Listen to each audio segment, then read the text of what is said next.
Hello and welcome to season 4, episode 7 of the Me and ADHD podcast.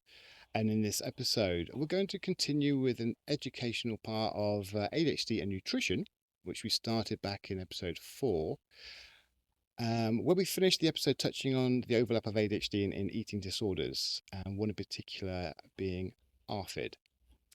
And for this conversation, we have returning guest, dietitian Jade Morrison. Welcome, Jade.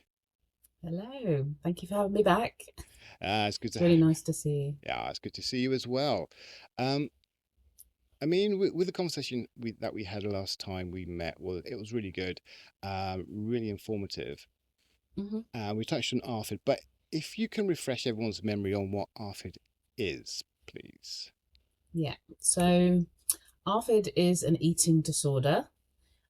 It's characterized by a lot of anxiety. So there's a baseline, very, very high anxiety, and it's a relatively new eating disorder. So it's only been in the diagnostic manual for the last sort of 13 years, but there's subtypes of ARFID. So it stands for Avoidant Restrictive Food Intake Disorder. And there's three subtypes. So you've got sensory sensitivities. So that's people whose diet is quite restrictive because of sensitivities to the taste, look, smell, texture of food. You've got fear of aversive consequences. So that is where maybe someone's had a traumatic experience around food. Maybe they've had like food poisoning or a choking episode, or they get pain on eating and then they start to avoid foods because of that. And then you have the third subtype, which is lack of interest. So for these people, they really don't get any enjoyment out of eating. They'll talk about things like eating as a chore. If they could just take 3 tablets a day instead of eating, they would. And there's this general low level lack of appetite. So they don't experience hunger cues like, say, we do. So they can go long times without eating. So the thing about ARFID is it's persistent avoidance and restriction of food. And it's very different to the other eating disorders that we briefly touched on last time, in terms of it's not always driven by body image or, wanting, well, it's quite far from thinking about body image and wanting to lose weight. Often people with ARFID want to gain weight. It's just they have those barriers in the way that stop them from being able to eat. Okay, so with that then, how do we know our child or young adult is heading towards that kind of boundary, crossing over that boundary, hmm or are they just busy or hyper focused or something, or going through burnout, hmm or how do we know the difference? Yeah, it's really hard sometimes to know the difference, because it could be, like you say, hyperfocus, it could be burnout, or it could be ARFID, or it could be all three, really, because people with ARFID are often neurodivergent, they're autistic, they're ADHD, they're PDA. They're really, really anxious, so they're really susceptible to burnout.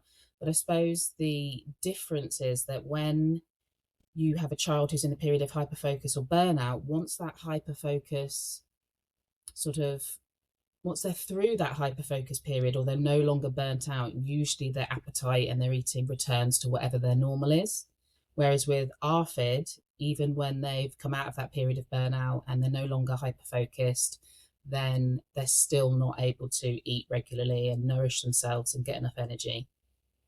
Okay. Does that make sense? It- I could give you an example. So if yeah. we if we if we if we think of a child's favorite cheeseburger, so if you've got a child who's hyper focused and they're like in their gaming or they're studying for an exam, and you put a favorite cheeseburger under their nose, they might not notice it. You might put it on the side. Eventually, once they get through that, they'll wolf it down. Whereas with ARFID, you could have their favorite food, and if the ingredients have changed, if it looks different, if it smells different, they could be absolutely starving. They could really, really want to eat it, but those barriers around like the sensory sensitivities mean that they aren't able to eat it. So I think that's the difference. Once the distraction or the burnout is gone, someone in hyperfocus or burnout will eat, whereas someone with ARFID will not be able to, because of their barriers to eating. Okay. Okay. So how do we ensure then that the goal is nutritional rehabilitation then, and quality of life rather than forcing the compliance. Yeah. As go back in the day. There's your food. There's your dinner. Eat it, or there's nothing else. How do we keep away from that? And we tend to look more at the child and the child's needs. Yeah. That is, yeah. I mean, that was a huge thing when I think we're probably similar ages. That was a huge thing when I was younger. It was that's your dinner, sit at the table, you eat it. And if you don't eat it, you're not getting anything else. And I think a lot of the adults that I speak to talk about those early experiences as being really, really traumatic for them.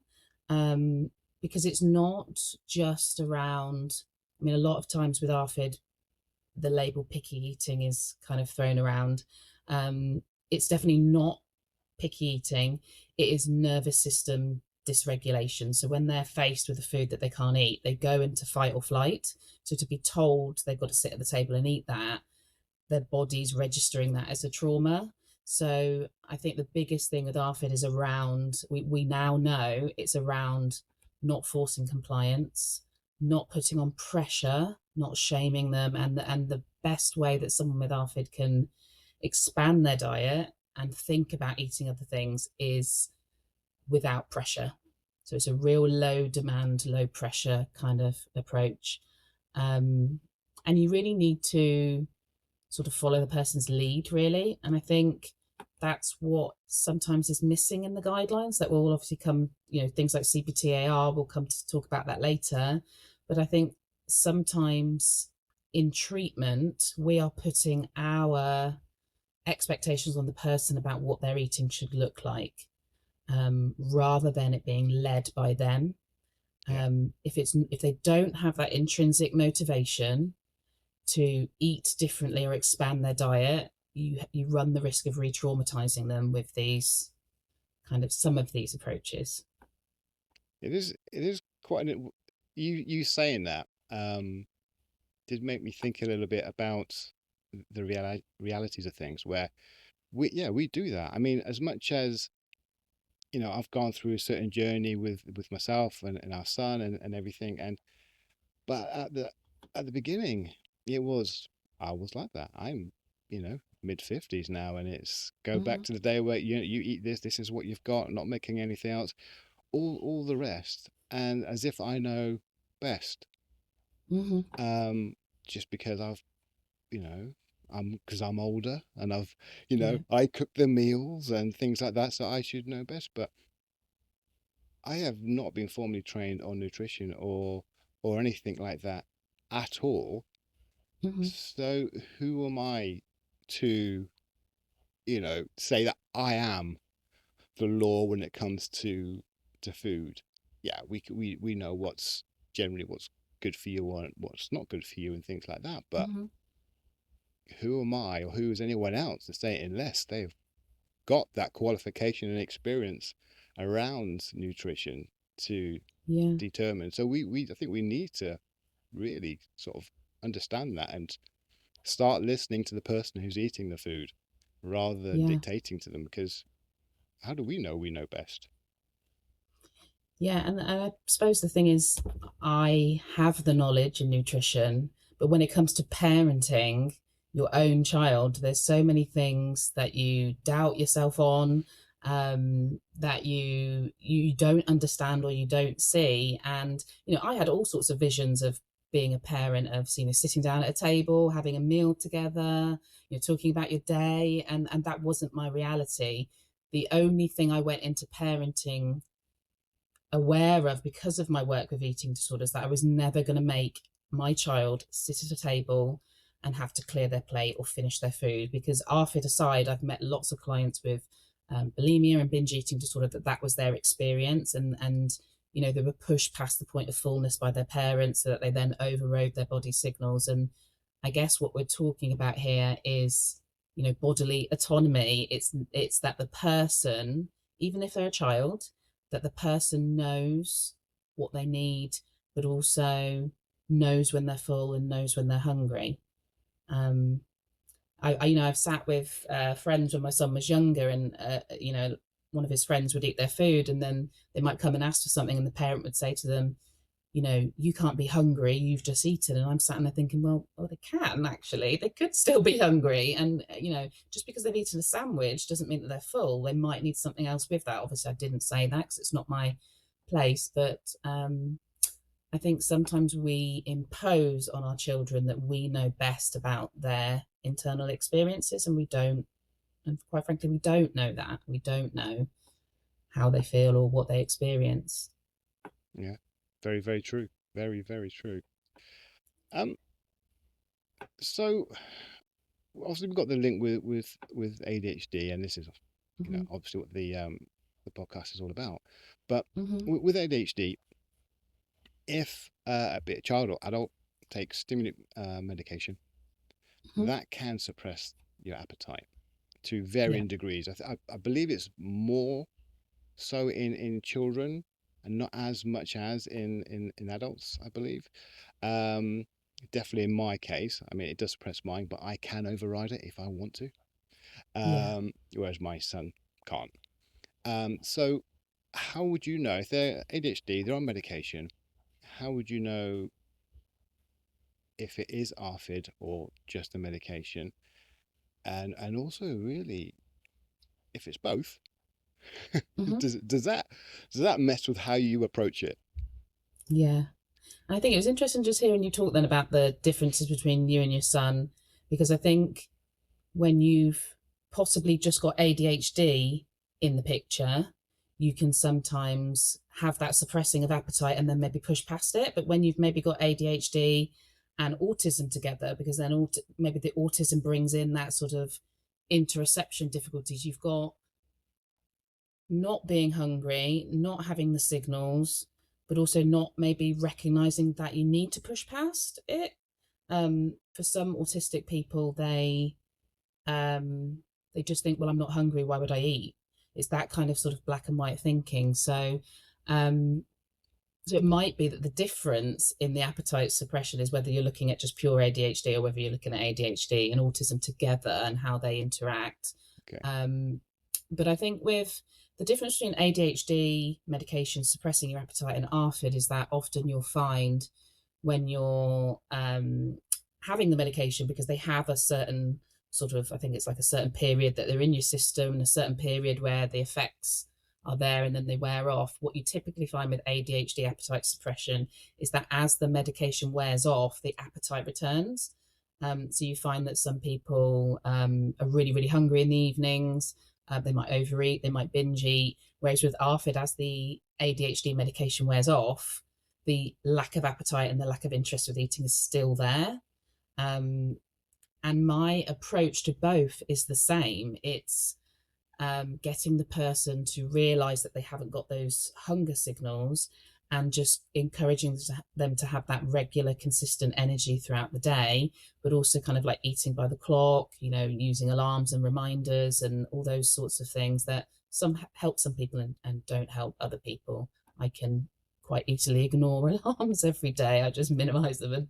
And so they work for some people. But I think that the key difference is with ARFID, there's no returning of appetite. It's just no appetite all of the time. Whereas with ADHD meds, your appetite's reduced when the medication is at its most active in your system, but then as it wears off, your appetite tends to return. Okay. Would that always be with ARFID? Would that always be no appetite at all, or would it be still just going back to the safe foods and nothing else? Yeah, I think because with the subtypes, although there's three subtypes, people tend to fit into more than one. So I think if your main subtype is lack of interest in eating, that real eating is a chore, I get no enjoyment out of food. If I never had to eat again, that would be great. I think if that is your predominant subtype, I think that lack of interest is there all of the time, and every time you're eating, you're having to almost push past that. I don't want it. I'm not hungry.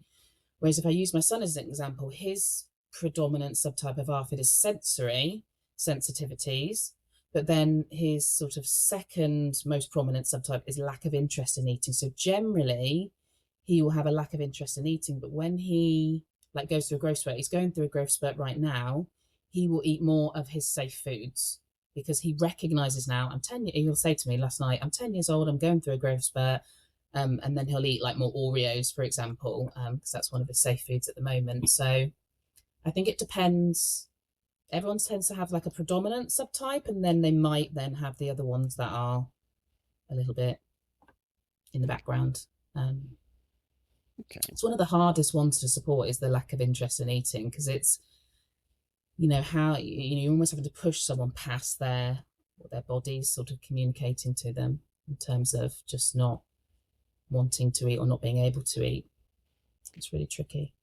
How do we do that? I mean, because I know with the ADHD, I know with the autism as well, you get the interoception Mm-hmm. issues, and they don't know that they're hungry when they are hungry.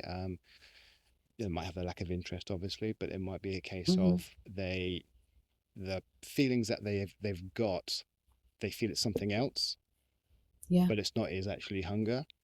Mm-hmm. Um, it's like just for a lot of people, we think you're hungry, but actually you're thirsty. Have a drink, and you find Yeah, that that's kind of true. thing. Yeah. So how is there ways we can deal with that at all? Or is there as parents, I guess? Yeah, I think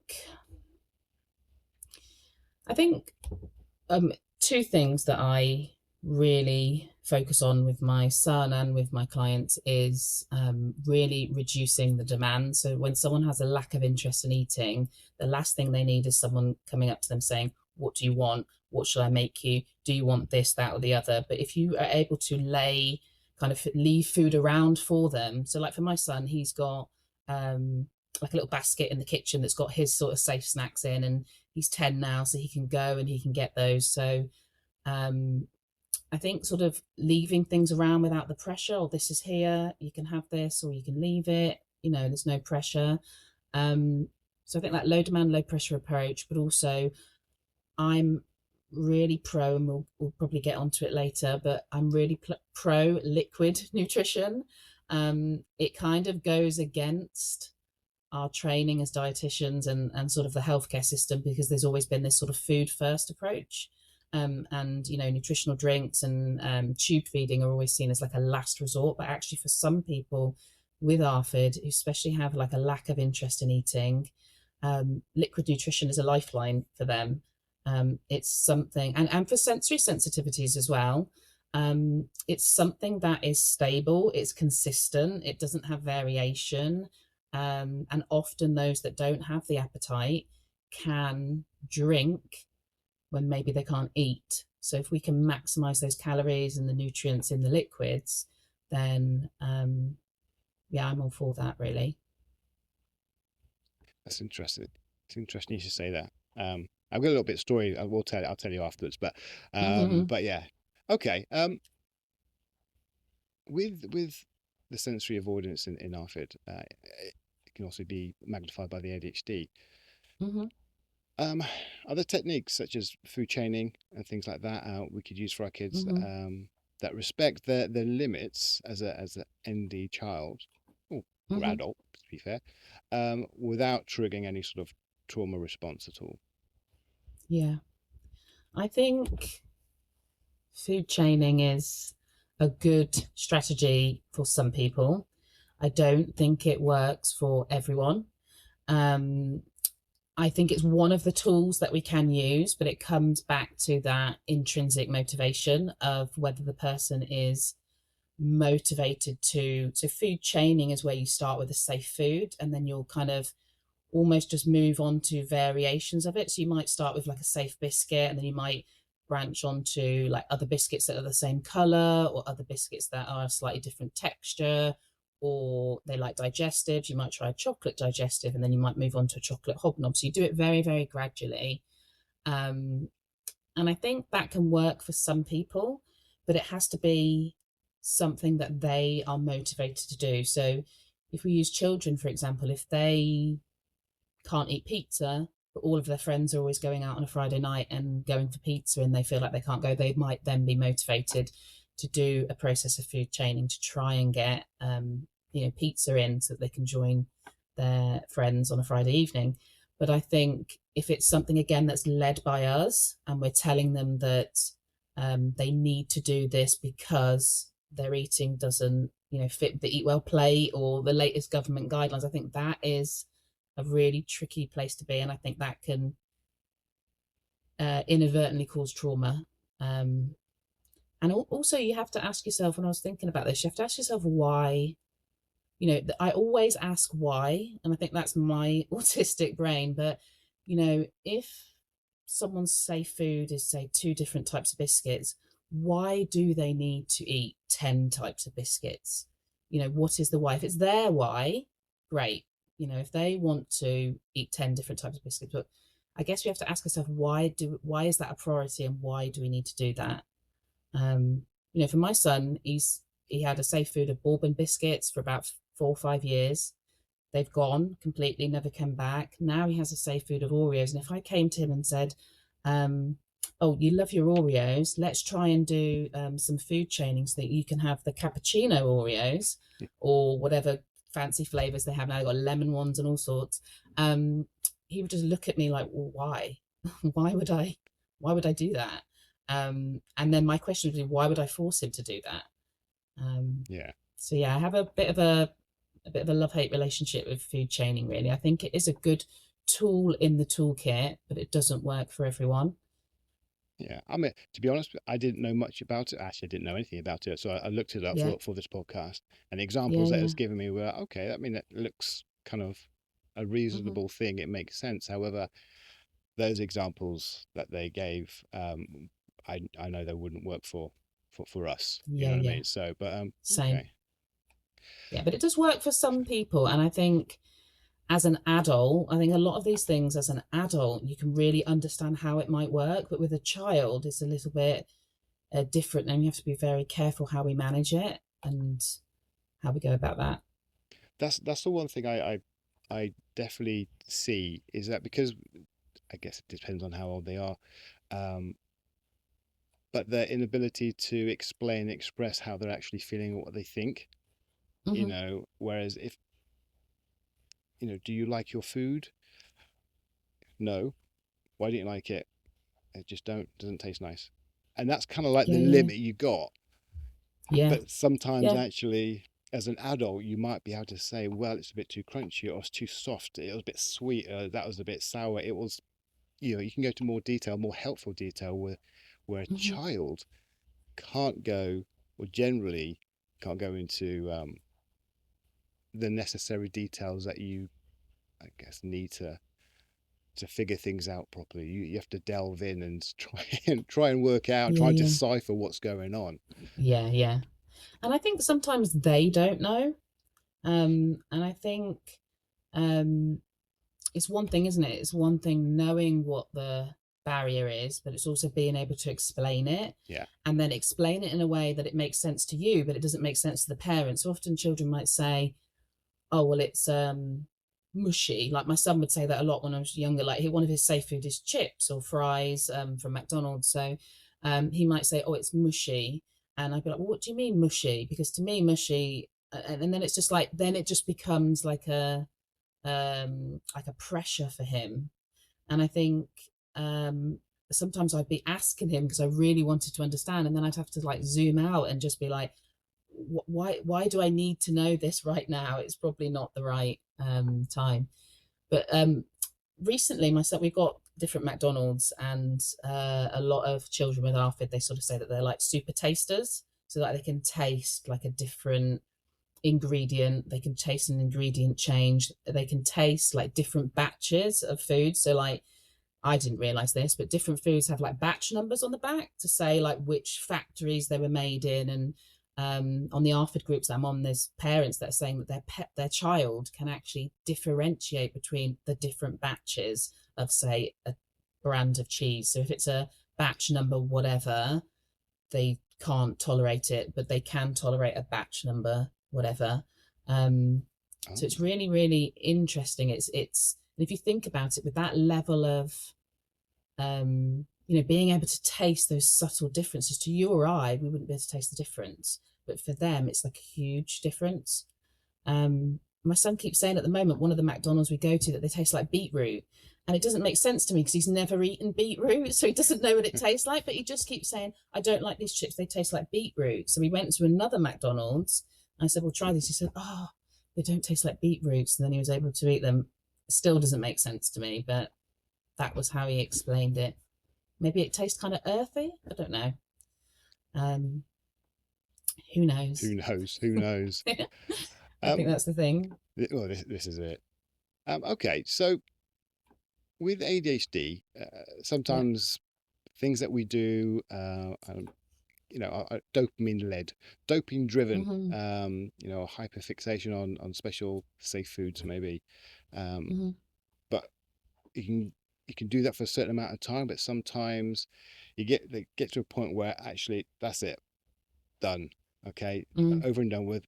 Burnout, boredom, whatever it is, Yeah. will sort of kick in, and then they don't want that food anymore.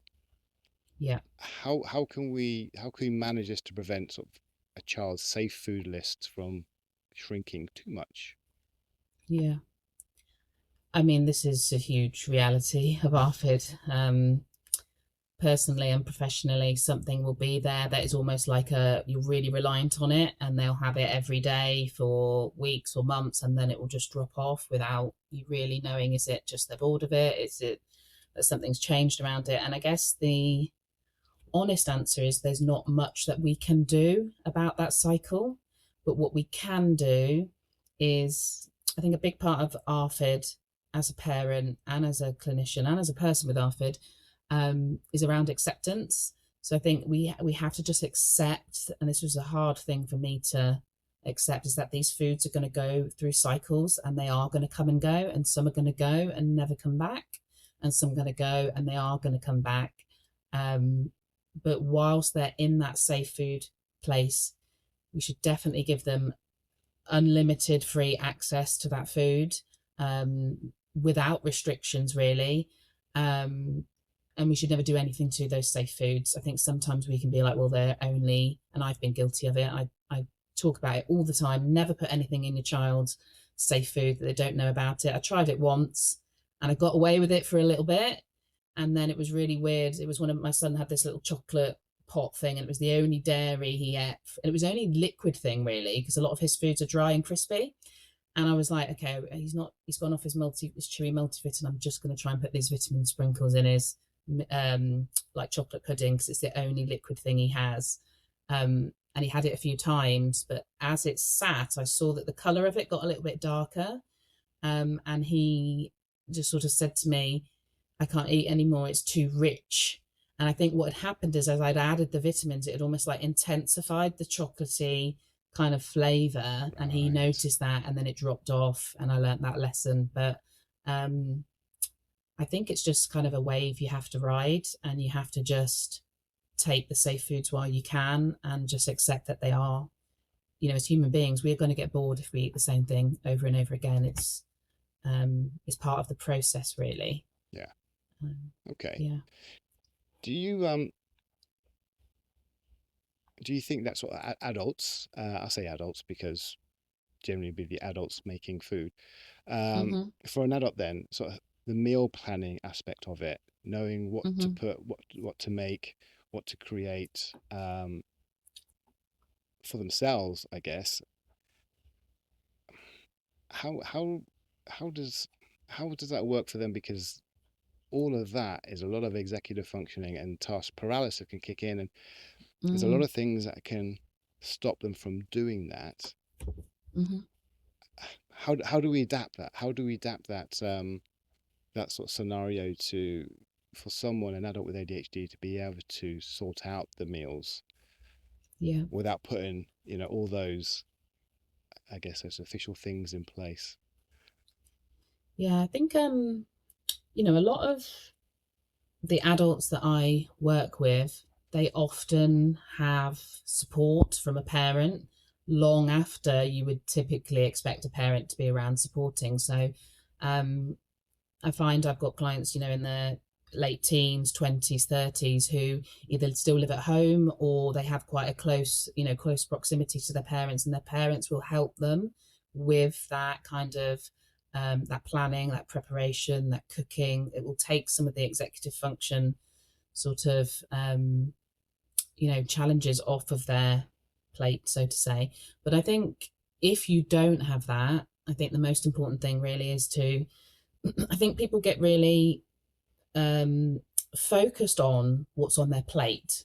And actually, this is a big thing in eating disorders. We always talk about the zooming out. So if you zoom out and focus less about what's on your plate and maybe think about, what your diet or your intake looks like across the week or across the month or across the quarter or across the year, because, a nutritional deficiency isn't made in a day, it's not made in a meal.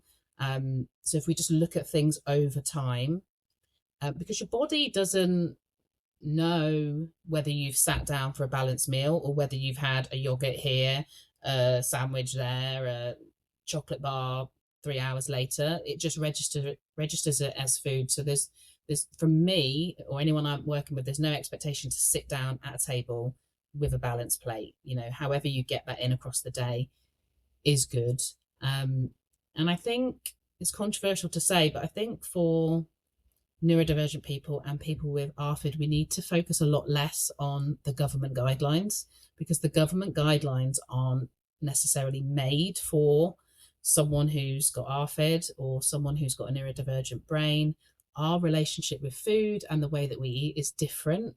And I don't think enough people kind of talk about that. We talk about the fact that the way that we focus, the way that we think, the way that we process is different, but we don't talk about the fact that the way that we eat is different, and we don't normalize that, and we don't accept that our eating is going to look different. So Yeah. someone with ADHD's eating might look like 6 nutritional supplements a day, or it might look like carbs and sugar at every meal and a multivitamin. It's about what you can eat. It's about identifying the gaps and then adding things to that maybe fill some of those gaps, like a balanced nutritional shake or a multivitamin or a powder or a spray or whatever you can tolerate. And then more practically, I think it's around sort of all of those sort of ADHD type advice that we would think about in terms of like lowering the barrier, lowering the prep, because if you can't cook for whatever reason, you're not going to eat. So I always encourage ready meals, nutritious snacks, nutritious drinks, eating the components of a meal but separately. So like I said before, having a yogurt in the kitchen, a sandwich at the dining room table, and then maybe a nutritional shake as you're driving off to work. It doesn't have to look like we've been told it needs to look. Yeah. If that Yeah. makes No, sense. Yeah. absolutely. I It's mean, so hard because, yeah. the reason why I asked that is because I've had this myself. Mm, I last year, um, I got to a position in my mindset like, okay, I'm going to change how I eat and things like that because I've mhm, put on a lot of weight. I've got a sort of bad hip. I want to take the weight off the hip and all that as well. mhm, And let's do this because I'm very sedentary at the moment with everything that's going on. But I need to sort it out. But I need to go in with both feet because yeah. just having a little bit less or a little bit, it's not going to work because I'm still going to be stuffing my face with a lot of stuff that I shouldn't be having. Um, Mhm, but I said to my wife, in order to do this, I have to make food. If I'm making food, it has to be something, one, that I know I'm going to really like. So I'll mhm, have it on a regular basis and not get bored. Two, it has to be really simple. yeah. Okay, otherwise, realistically, I'm not going to carry on doing it. My favorite meal is a Mhm, Sunday roast, and I'll cook it, mhm, the roast potatoes and everything, and the most veg I'll ever have in a meal is on that. And it's my favorite meal, bar none. But there's mhm, absolutely no way am I going to make that every day yeah. because it's just too much hassle to make. Um, and a lot of even a normal big meal with your veg, two veg and meat, and as you do, that's a lot Yeah. of hassle for me. So Yeah. realistically, that's not going to happen on a daily basis. So my concoctions are very weird, Mhm, So they with things that you generally wouldn't always put together, um, mhm, and without the sauce, it looks a bit dry, whatever. But I know I'll do that with no fuss, no hassle. I can continue to do that most days, and I'll eat that all the time. Yeah. job done. I said, that's how I've got to do it. I can't do it any other way. Yeah. Because realistically, because I do most of the cooking, Hmm. it's not going to happen. I'm not going to be able to do it. Hmm. Um, if I am going by those guidelines and creating these big, healthy, meals, or not big, I guess, but these healthy meals, all these different things and all these different ingredients in, no, I'll do it once or twice, and that's no, no, I can't be bothered with it. Yeah. So And I think that's that, and that works for you. And I think that is so important. I always sort of say to my clients, they are the expert of themselves. You know what works for you. And if I was your dietitian and I came along and got out the Eat Well plate and started saying, well, actually, your day doesn't look like this, the first thing you're going to do is either think, well, this person doesn't get me, or you're just going to nod and say, yes, I'll do that, and you'll go away and you won't do it. So, um, it's so I think with all of these things, like they're all guidelines. They're all there as tools to help us as a kind of like a baseline, but we have to be able to kind of deviate away from that, um, to support the person that's sitting in front of us. And I think that's sometimes what's lacking in that traditional kind of clinical setting, is that it's very much, as a neurodivergent person, you go in and you very much feel like they're asking you to do something that is so far away from what you either can or you're able to do, or is realistic. Like meal planning is like the go-to thing to do. I'm a dietitian and I can't meal plan. I mean, I could come up with a beautiful meal plan for my clients, but for myself, it's too much pressure. And then I'm perfectionist. And then if I don't stick to the meal plan, then it's just like, well, why am I doing this? And I go the other way. So it's very much about, thinking about what works for us, um, and using that as the basis rather than, the government guidelines. I keep talking about the Eat Well plate, like I have a problem with the Eat Well plate, but it's a core part of our training, but it doesn't work for everyone. yeah, yeah. I think that's what we kind of get to know when we get to know about ADHD and ourselves. We realize that yes, there is a typical way of doing things and things like that, but if we keep on holding ourselves to that standard all the time, where Mm-hmm. we don't, we're not there. We can't do that. Yeah, Realistically, on a regular basis, we're going to be always swimming against the tide. yeah, and You know, burnt out, yeah. really. And that's Um, one of the issues that we have. We need to work out what we can actually do and how it works for us. Just like we yeah. tend to do with other day-to-day lives, how I get things done in the house, how I do things at work and things like that. It's just the same with the Mm-hmm. eating. How is it going to work for me? Is it perfect? Yeah. Probably not from a dietitian's point of view when it comes to nutrition and the calories and the timings of your food and things like that. However, all Mm-hmm. that perfect stuff is not going to happen for me. Exactly. And to be honest, it is perfect. It's perfect for you. And I think that's the difference. I think often we feel like we can't, even now I feel like I have to put a caveat around, I feel like I'm against the Eat Well play. And it's not that, it's just that we have to talk out about the fact that a lot of these guidelines and a lot of these approaches don't work for us. And actually, there is this perfect diet based on guidelines, but then there's also the perfect diet for the person. And actually, the person knows themselves best. They're with themselves every minute of every day, whereas the clinician is only there for, 1 hour or half an hour a week or a month or a quarter. Um, so, yeah, I think it's so important. Yeah. I, Again, I guess for me, it comes down to knowledge of yourself, be it with Mm-hmm. ADHD, be it ARFID, your family, whatever it is. Having that knowledge, you can put that in place to find out what actually does work for you. Yeah. Even if it's just getting as close to that society's perfection as possible, because you've got maybe some sort of idea of how it should be, Mm-hmm. but that's how it should be apparently, but this is what I can do and this is what works for me, and I can do this all the time. Yeah. I can do perfection for a week, and then 10% the rest of the time, or I can do 70% 52 weeks a year. Yeah. You know what I mean? So That's so true. And I'd rather do the 70% all the weeks of the year than, because that's quite destabilizing as well. You get those feelings of failure, when you create this perfect meal plan. You're like, right, I'm going to do this, I'm going to change this, and then you're not able to stick to it. That then creates shame of, why can't I stick to this? Why can't I do this? Um, and I think the more that we have conversations like this, the more that people will start talking about it and start not hiding it. Because I think what happens with ADHD eating and autistic eating is a lot of times we hide the way that we eat. We almost feel like we can't be honest about it. So I think it's really good that we're having, these conversations around, this is the reality for many people, and even the clinicians struggle with. I guarantee you, there's not many dietitians that eat 5 portions of fruit and veg every single day.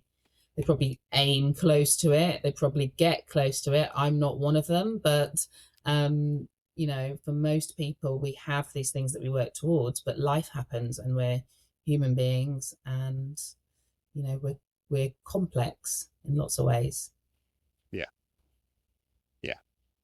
So it's like what you said before about it doesn't take into consideration the neurodivergent mind and life. Hmm. Um, but at the same time, it doesn't take in consideration life. You know what I mean? Exactly. So Yeah. a single person in their mid 20s, um, who is neurotypical Hmm. and is in a 9 to 5 job, no Hmm. overtime, no stress, whatever, but has money, they it'll be easier for them to do certain things. But that same Yeah. person in a high stress job doing a lot of hours, you Yeah. can't hold them to the same standard. So Exactly. everything, life gets in the way, and life changes things for everybody. And you just got to work Yeah. with what, if you can't change stuff, you can't change stuff. You can't just get rid of your job. You can't Hmm. just do less hours just because. You can't change your neurodivergence. You Yeah. can't just change your family dynamics. You can't just change. There's so many things you can't change. Hmm. So you need to work with what you've got and make the best of what you've got. And that is creating perfection in your own kind of world. Yeah. And I think, I went into being a dietitian because I had such an interest in nutrition. And I had such an interest in eating disorders. But it's really interesting what you were just saying there around. I remember when I was about, how old was I? Maybe 20. I was working at Tesco's. Um, I was sitting in the sort of cafeteria. I was telling my colleagues that I was going off to university to study nutrition. I was going to be a dietitian, sitting there eating some Maltesers, and straight away they're sort of hiding their food from me. They're sitting there saying, "Oh, I shouldn't be eating this in front of a dietitian," or "Oh, you're sitting there eating Maltesers," and my first thought was, I'm Jade first, I'm a dietitian second. A dietitian is what I do. It's not who I am. I don't sit there and judge what you're eating. You can eat whatever you want in front of me. And I don't judge myself for what I eat either. I'm on my break. I've only got 15 minutes. At the time, Maltesers was one of my safe foods, which I didn't realize at the time because I didn't know I was neurodivergent. But for me, that was what I had at that time. And I think um, we often forget the person in there, and we think about the guidelines, we think about the occupation or the training, and we forget that actually they're a human being behind that. Yeah, Um, and that is what you should lead with: is you're a human first, and then you're a dietitian after that, and meet people where they are at, and then bring in your clinical specialism. I don't lead with my clinical specialism. I don't create a hierarchy in sessions. I sit alongside you. We get in the thick of it together, and we think about, what does life look like? What does your routine look like? Okay, you work nights, that's going to look different to someone that say works in the day. And then so you bring that human element, then you bring the clinical sort of expertise almost as a kind of add-on, really. yeah, yeah. We do that in so many different areas of life, but for some reason we neglect to do that, be it as Hmm. professionals or just people in other areas. I mean, my background, I used to do a lot of personal training, and yeah, Hmm. I started off with, just regurgitating what the books say people have to do. But Yeah. you kind of very quickly understand that when someone comes in and joins the gym and this is what they want to do, and you go, well, you want to be working out 3 to 5 times a week, and you want to be doing this amount of cardio, and you want to be doing these exercises, and you want to do these exercises on the resistant machines, da, da, da, da, da, da. And realistically, you're going to be in the gym for about an hour and a half, and all this, 3 to 5 times a week. Hmm. And well, then they turn around and go, well, okay, but I work these hours. I have 3 young children. I've got Hmm. maybe 2 days or 3 days a week that I can come in and be about 45 minutes. You Hmm. can't just turn around and go, well, I'm not going to do it for you then. I can't No. do anything for you. No, you go, okay, this is what we're going to work with. This is your reality. This is how we're going to change things. We can't do the optimal thing. So I'm going to just put that to one side and we're going to go, right, okay, this is what you can do. This is what I can do for you, you know? Yeah. And we don't judge on that because they can't change anything, in their life to suit what the textbooks say, how many times a week and all that they have to come in. Hmm. You have to give them what they can deal with, Yeah. so same with an injury, you have to then alter things because of an injury or something that they've got. So we do Hmm. change things and we change our expectations of people, and what they can Yeah. do on certain areas of life. So we need to do that with food as well and eating as well. So Yeah. But I think what you just said there is we change things, but lots of people don't. And I think there are personal trainers out there who were like, well, if you can't do, if you can't commit to the program, then I'm not going to take you on as a client. And there are dietitians out there that will say, these are the guidelines, and that's what we need to stick to. That's where the evidence base is. And I'm thinking of weight management, for example. If you're not able to do this, if you're not able to lose this amount of weight in a certain amount of time, then we're going to discharge you. And I think whether that's because we're neurodivergent or whether we're just compassionate people, I'm not sure. It could be a combination of both. But it sounds like we both meet our clients where they're at. But for me, a lot of people come to me and they've experienced a lot of negative just sort of negative situations with previous dietitians. So, especially in eating disorders, especially in binge eating disorder where people are higher weight, I'll always ask them what has been your past experiences with dietitians, what has worked, what has not worked, um, what are your barriers to, what do you think your goals are, but also what are your barriers to those goals? Because that's where you find out how you tweak it to the person. And like you say, if they've got 3 kids and they've got a high stress job and they work nights, the traditional advice needs to be tweaked. But I think that sounds like something that we would do, but not everyone does that. And yeah, that's not everyone that's coming to us, that's not their prior experience. So there's a lot of shame. I don't know why. There's a lot of shame and there's a lot of judgment in the kind of health, fitness, nutrition kind of industry. But hopefully, we're changing a little bit of that one day at a time. hopefully, hopefully, Yeah. yeah. Everything's so slow, isn't it? But I mean, Yeah. I think it's good to know. Again, knowledge is key in my head. Knowledge through a lot of things that you do is will always help you. Hmm. And knowledge with food, what is good food, what is not so good, what's high in fat, what's high in sugar, what's low in fat, what's low in sugar, things like that Hmm. is good, I think. But then you put in what you can do, Yeah. because I would hate for me just to be eating things not Hmm. knowing, Yes. so I want to have an informed choice of Yeah. of what I'm going to do and why I'm going to do it. So if I'm gonna, you know, talk to someone about, be it our son or Hmm. members of my family about the eating, yes, I would like to tell them about, what are the better foods to have, Hmm. and quantities and things like that, and stuff. But then they can put in what they can do with that, Yeah. rather than just blindly going and just doing what they're doing. At least they can have a little bit more knowledge, and that might be able to help them tweak things themselves and progress themselves. Hmm. Um, that's my thought. That could be wrong. Yeah. Yeah.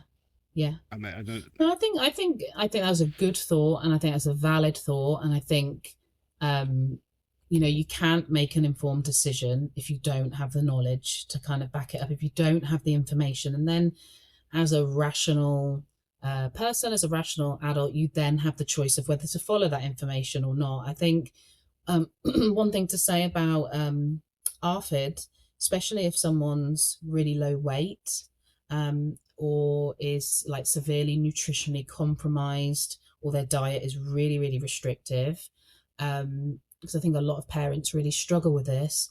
There are no good or bad foods for those subsets of people. Yeah. The most important thing is to get in that high calorie foods as much as you can across the day. Um, if they will only eat chocolate bars, then that's the only thing that they'll have that day. For a child, they can grow and they can develop by eating a lot of high calorie foods, because ultimately what they need is the energy to grow.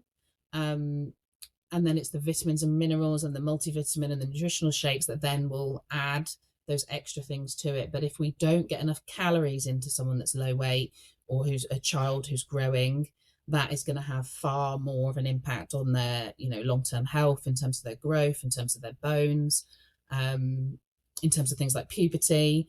So I would say with those sorts of cases, don't focus on the vitamins and minerals because they're low calorie.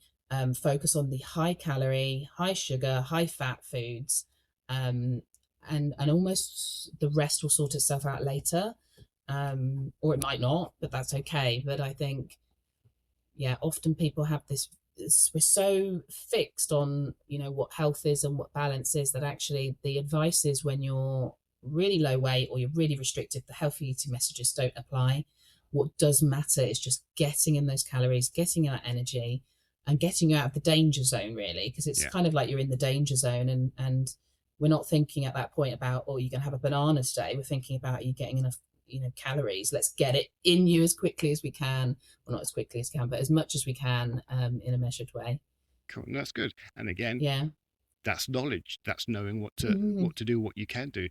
And Yeah.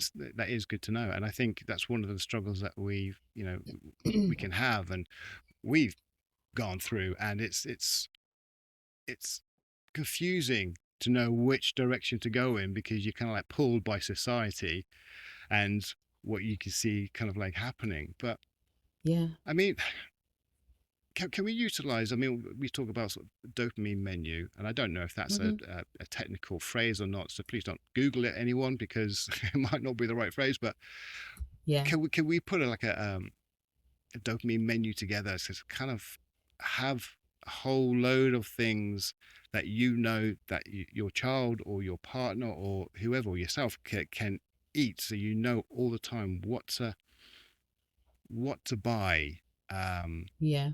Even at the times when they've got a lot of food apathy, where they're really not sort of into it, get the things that really floats their boat. Is that something Yeah. that could help? Yeah, I think the dopamine menu sort of, I think what we're talking about is like sensory safety. So I think the Yeah. dopamine menu would very much focus on keeping that person within their window of tolerance, like really trying to reduce their anxiety. Because if their anxiety is a 9 out of 10 or a 10 out of 10, their ability to be able to eat is going to be close to zero. So I think with the dopamine side of things, lots of things we can look at around like relaxation techniques, around like proprioceptive inputs. If some people need like physical movement before they can sit down and have a meal, whether that be jumping on a trampoline, or bouncing on a ball, or wall pushes. We can utilize like sensory things, like weighted things. We can use like sensory smells. So I think the dopamine menu and the sensory safety that we create is part of the picture. Well, I think it's the first picture, really, because if you're not within your window of tolerance, you're not going to be able to eat. Um, and then I suppose the next bit that you're talking about is maybe around the food and the nutrition. And I think with ARFID, it's really difficult to know. I think like I have an idea of what my son's sort of safe foods are. They vary every single day. They come in, they come out. There's no rhyme or reason to it. So if I was doing like a sensory safe menu for him, I would have like what I have in the kitchen, which is a basket. And at the moment, it would have in it a specific dark chocolate from Sainsbury's, salted popcorn, Oreos. I'm struggling to think of anything beyond that, really. that he's eating at the moment. But that would be the things that I would put in there. Um, Again, low pressure, again, always available. Sometimes I'll make him something that he used to eat and I'll just leave it on the table and say, oh, there's something there. Sometimes he'll eat it, sometimes he won't. Um, but I think the dopamine menu side of things for ADHD and ARFID is more around like creating that safety, reducing that anxiety, getting them within the window of tolerance that they're then able to have the snacks that maybe you have around available. And I suppose one thing about ARFID is, which is really difficult for a lot of people, is there's a lot of food waste. There's a lot of things that you buy that they don't like anymore or that have changed. And, you know, if it's something that I'm not going to eat, for example, you know, something I don't like, and my son's like, oh, I don't like that anymore, we're kind of like stuck with it. So I do palm a lot of food off on neighbors and friends and things like, oh, will your kids eat this? But I think a lot of people really struggle financially because a lot of the foods that, you know, ADHDers and people with ARFID go for tend to be predictable fast food, or they have lots of sort of snacks and things that they maybe don't eat or don't want anymore, or kind of I've stockpiled stuff and then he's gone off it. I remember I had about 10 boxes of waffle cones in our pantry because he went through a phase of just eating plain waffle cones and then all of a sudden he went off them and I was like, right, I'm going to be eating ice cream for the rest of the year now. But it's just, yeah, it's such a minefield in terms of, I'm yeah. so glad you said that. Because I didn't know. Well, I didn't. My head wasn't in going that way when it comes to wastage. Mm-hmm, I didn't realize that, generally speaking, was going to be a big old part of it. mm, But it is, and I hate waste, and that's something that I've sort of been tackling with myself because I hate waste. Not you have to clear your plate kind of thing, yeah. but buying stuff, the stuff in the cupboards that's just not eaten anymore, and Mm, me and my wife don't eat it, or you know what I mean, and yeah. yeah, it drives me nuts. But now you said that, it's kind of like, yeah, okay, yeah, that actually makes sense now. Yeah. Why Yeah. that's Yeah. happening, which now will reframe how I view it, you know, because it's like, oh, it's just waste, but yeah, no. Now you said that, that makes a lot more sense to me why that's happening.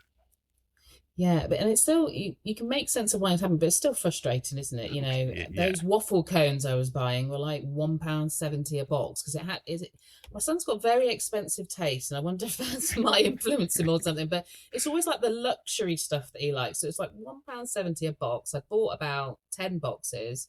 So you know, that's nearly £20.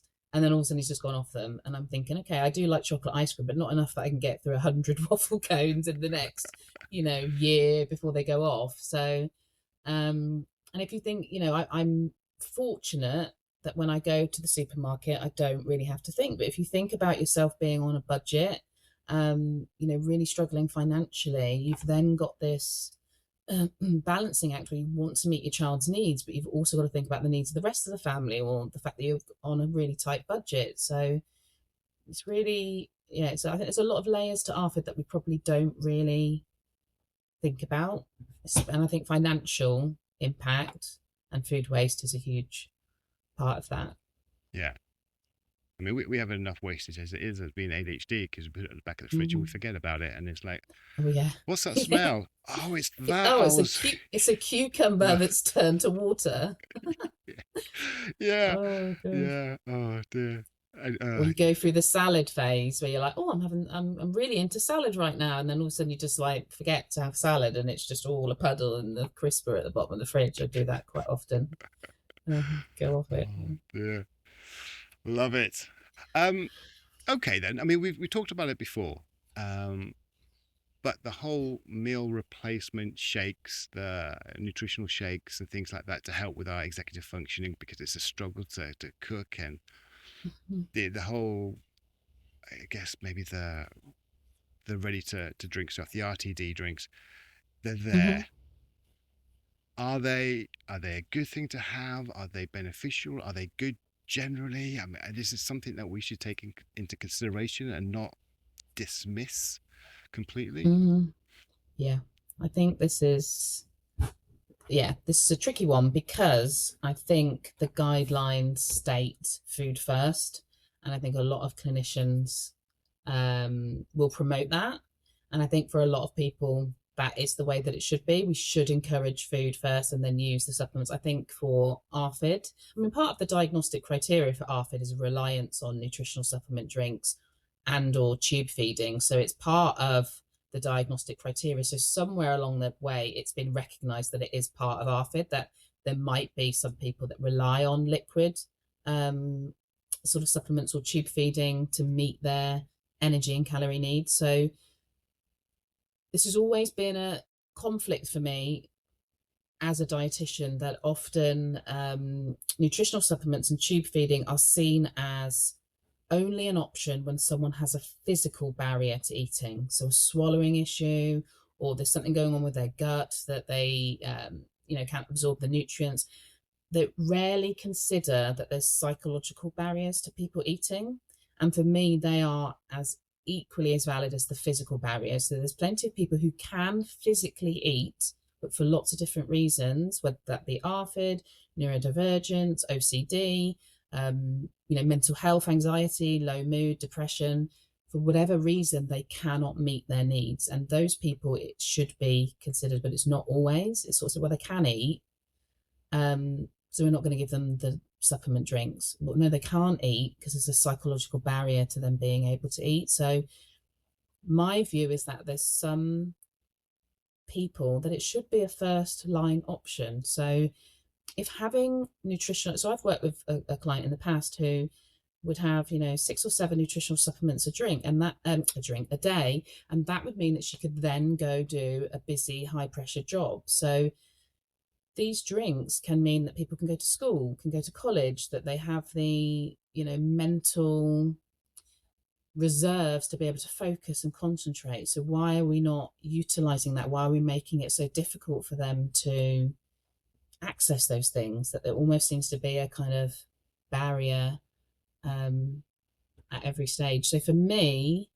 it's a first line option for some people, but that's not really what the guidelines say we should be doing. We should be exhausting all food options first, but actually people come to me exhausted. They've already done that themselves. They've already exhausted every option. Yeah. I don't need to then take them through that so they can prove that to me. I hear them and I know from what they're saying that they've tried everything.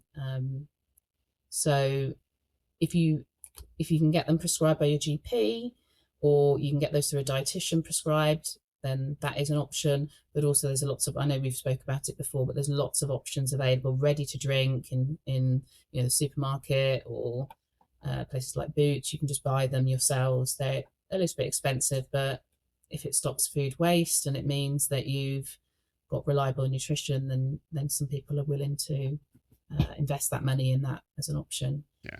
And we just confirm we're talking about, for people listening, nutritional drinks and shakes. We're not talking about energy drinks. No, yes, we're talking about things like Fortisips, Ensure.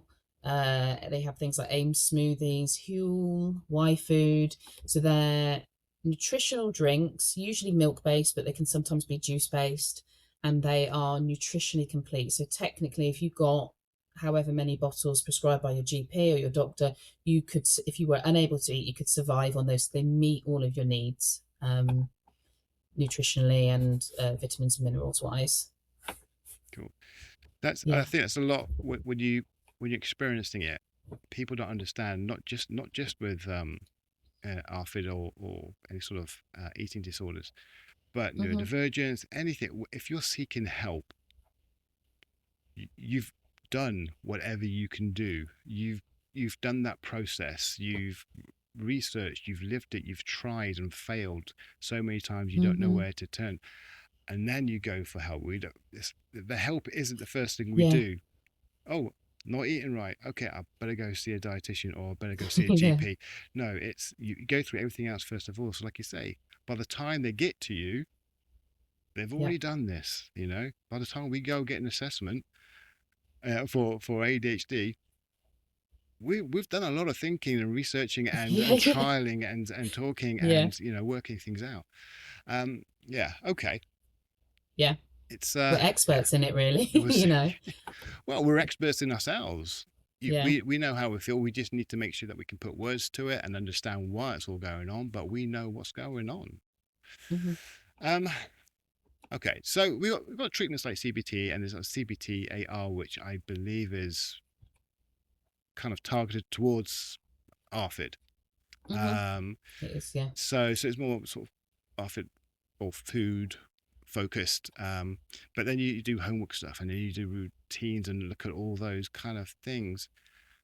Uh, is that appropriate for someone with ADHD as well, or can we modify that Yeah. kind of approach, therapy approach to ARFID? Yeah, I think so. CBT AR is CBT ARFID.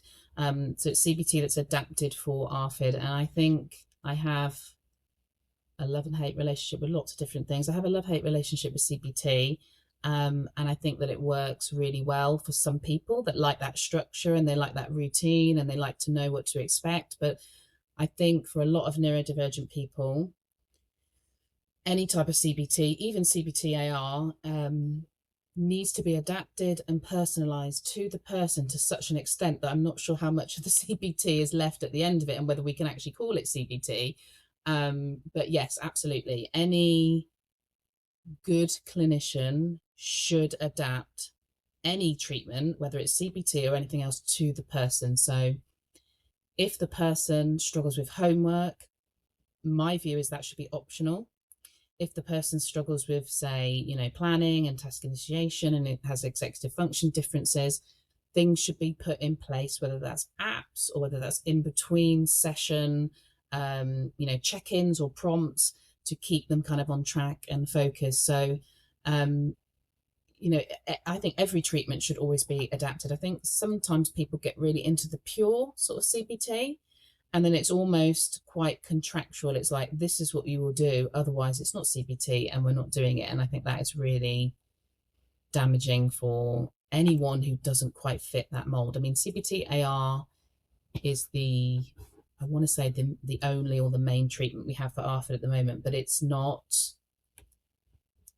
it doesn't necessarily represent the neurodivergent experience. It's the best that we've got at the moment. Um, there's a lot of really good strategies in there, but like the food chaining, there's some things you can do around interoception.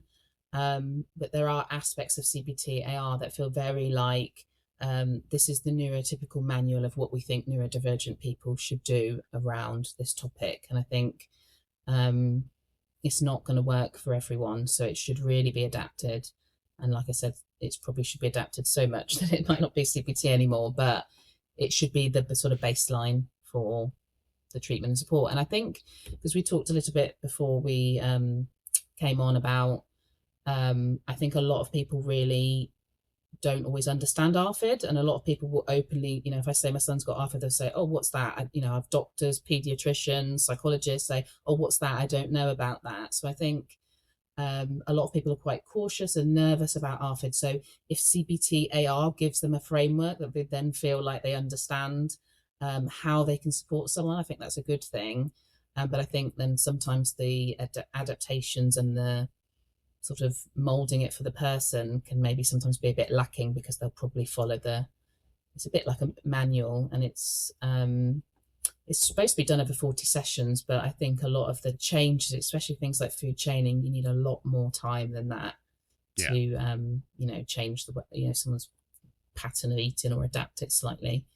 So it's a really, really long work, and it should be really adapted to the person with in between session support and what works for them.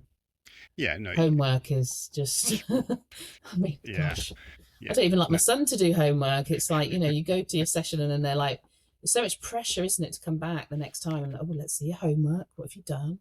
This is it. I mean, I've spoken to different therapists about this and neurodivergence, and I've spoken to people about therapy and everything. And Mm-hmm. the way I see it is because a lot of people go to a therapist for whatever reason. And if they don't Mm-hmm. like it, they never go back, and they never do any other therapy.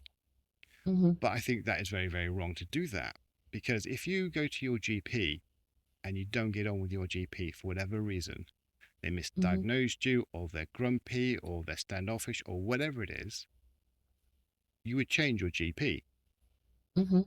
And that's what people need to do with therapy. If they don't get on, if it's not what they need, if it's not working for them, if it's not specific enough for them, Mm-hmm. go and find another therapist who can do that, who can fit that criteria, to Yeah. help you, because everyone is different. Because you get trained, you're a dietitian, and Mm-hmm. other people who have gone through the same training as you would approach things differently, because of life, because of your knowledge, because of your personality, because of everything. Because if I gel with you, if I come to you about food, Mm-hmm. and we gel, we get on, and it's great, and we have a laugh, and I can feel I can open up to you, brilliant. I'm going to stay with you.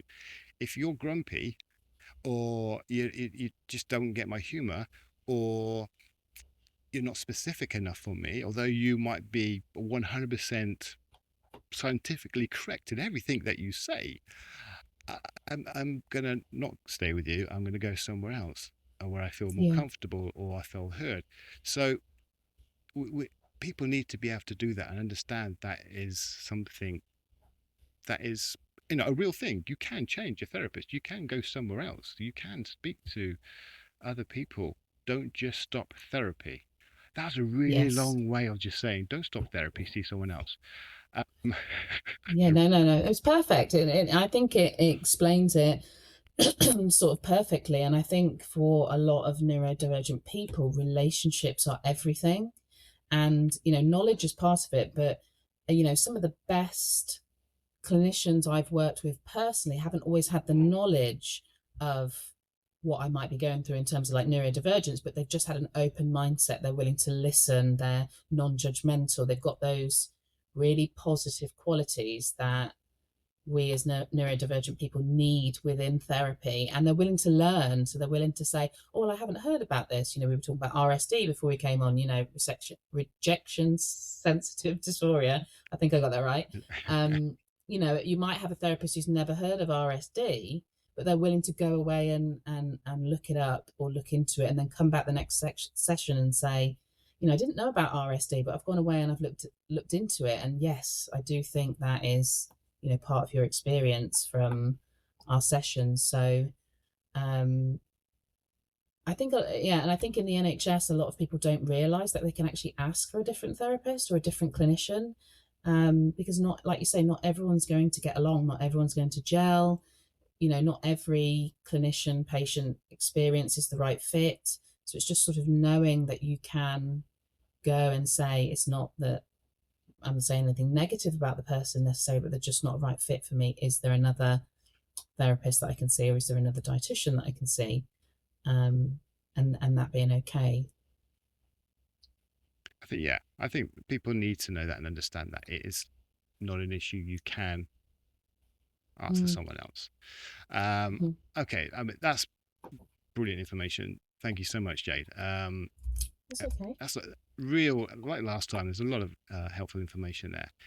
Mm-hmm. Just very, very quickly then, before we sort of wrap up, what would you say to parents who may be listening, who are going through this kind of ARFID journey? Mm-hmm. Realistically, what their first steps should be from now? I mean, what do you think they should do? As a parent, Personally, when they think, or yeah, just as a or parent, clinically, yeah, as a parent. they're thinking as a parent maybe, because Yeah. they might be thinking, oh, ARFID, it might be something that's going on here. Yeah. What's their next step? To Yeah. have a big sigh and give themselves some sort of self-care, I think, is the first thing, to really look after themselves, to acknowledge how like difficult a journey it is, kind of walking alongside your child when they go for those sort of eating challenges. But I think there's a lot of really good Facebook groups for ARFID. There's like 10,000 people in one particular ARFID. I think it's called Living with ARFID on Facebook, and that, even for me as a dietitian with the nutrition knowledge, was just a huge source of comfort, support, and advice in those early stages when I started to think, oh, is this ARFID? Could this be ARFID? Because you just have that chance to kind of just check things out and learn from other people's experience. So I think looking after themselves, getting knowledge about ARFID, but maybe from other people that have maybe further ahead in the journey than they are. And then I think a key thing is around just sort of I keep coming back to an ARFID is acceptance. It's just accepting that things are going to look a little bit different, and that is okay. Often the support around you locally, clinically, isn't there. I know I mentioned last time that I don't have an ARFID pathway in our county, so that is really hard. So that's why that kind of lived experience peer support through the Facebook group is so good, because other people do have pathways or they've got out of area referrals. So I think from what we've talked about, it's just getting that knowledge and then getting that support as well from other people that are in the same situation. That's good, because like a lot of things, I guess you can easily feel that you're alone in this. Yeah. And as a parent, you generally feel that you're doing everything wrong. So it's nice to speak to other people and listen to other people and see that what they're going through is very similar to what you're going through, and it could just put you at ease and I guess reset your mindset about how you're approaching everything and what you think about the eating habits, what you're seeing, and how you deal with it. Even when you telling me about the waist thing, that's like, oh, man, that just, yes, okay, that it just clicked. It didn't click Makes before. Sense. I don't know why, but it makes perfect sense now. So the way I'm going to approach that is going to be different because of talking, simple conversation with you. So I'm not paying for that, by the way. No, it's fine. Don't worry.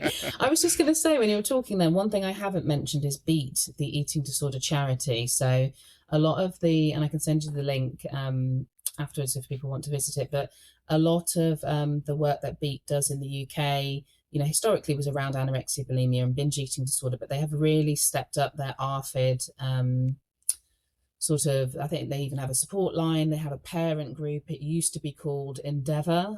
I think they've recently changed a lot of their group names, but it used to be called Endeavour. It's a parent support group.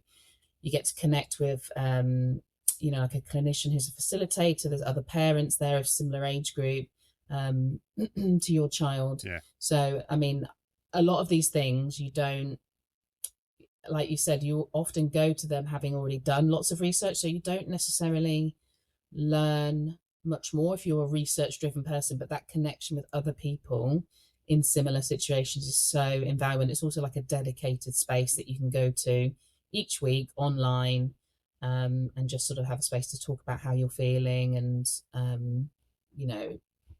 because you've got the person with ARFID, but you've also got the parent that's going along the journey with them, with the worry and the anxiety and what's the future going to hold.